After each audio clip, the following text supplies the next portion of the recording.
The Young and the Restless recap Fridays December 13th. At Society, Abby hands Victoria takeout and learns she reconnected with Billy. Victoria notices Abby has a gleam. The blonde doesn't want to jinx it. At Newman, Victoria texts Billy that she loves him. At the dive bar, Amanda urges Billy to have a seat. Billy relays everything in his life is perfect, except him. Amanda alludes to leaving her baggage behind. Talk turns to Hillary. Billy liked her, but doesn't know who Amanda is. She's a person who's learning to trust people. Billy muses they're quite the pair. Chelsea arrives at Nick's place distraught about Connor. Nick relays Christian asked if Chelsea and Connor were coming home, but he didn't know the answer. Chelsea has to put Connor first. Nick understands but doesn't know if he can keep doing this. Can you? Abby joins Chance at the hotel and is sorry he had to deal with Phyllis. She asks if he'll accept the offer to be head of security. Chance won't, but has decided to stay in town. They toast to the future and he asks her on a date. At the penthouse, Connor awakens, and Adam assures him his mom's coming back. Adam ignores a call from Victor. Phyllis spots Nick at Crimson Lights and bangs on the jukebox and yells. He grins. Phyllis complains Sharon could get some new equipment. Danny Romalotti's greatest hits are still in there. She sits and talk turns to her firing from the hotel and then to Chelsea still living with Adam. Phyllis points out that if he'd dumped her and stayed in the city council race he'd have won. Nick has to go, but her jukebox stunt got him out of his funk.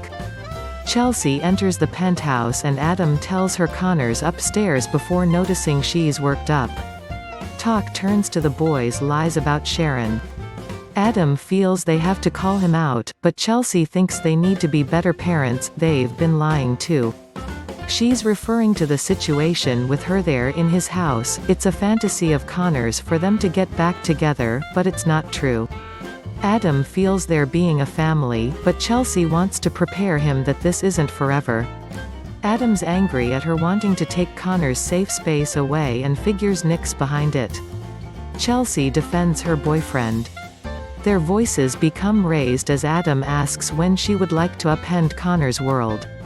Chelsea is about to storm out when Connor appears and begs her not to go. They apologize for the disagreement and Connor blurts, "This is Sharon's fault." Adam denies it. Connor says the monster wants his mother to leave, it's his plan. When they're not together everything goes wrong. Connor sobs until she promises she's coming home. At home, Billy works on a dollhouse and stresses over it being perfect. He ruminates that the male doll probably never broke his wife's heart. Victoria walks in and learns it's a dollhouse for Katie. Billy concedes it's a bit off and swigs a beer. Vicky thinks Katie will love it and turns the conversation to them missing each other lately. Billy rambles about what he's been doing. Victoria feels he's avoiding her. Billy's just figuring things out. Victoria's supportive. When she takes a work call, Billy questions why he keeps holding back. Victoria returns and Billy attempts to open up but just kisses her. "I need you." They begin undressing. After sex, Victoria apologetically has to return to work. Billy paces and isn't sure what to do. He sits and writes, "Hey beautiful," in a card. At the Grand Phoenix, Chance texts with Abby, who is at Society. Phyllis arrives and confronts him about her firing. They debate as she insists she's innocent and will prove it. Chance tells her to take it somewhere else. She needles, "Should I take it to Vegas?" Chance accuses her of bluffing, so she whispers about a duffel bag and a gun. Chance concedes he was working undercover. Phyllis says he wasn't carrying it, the little sleazy guy was.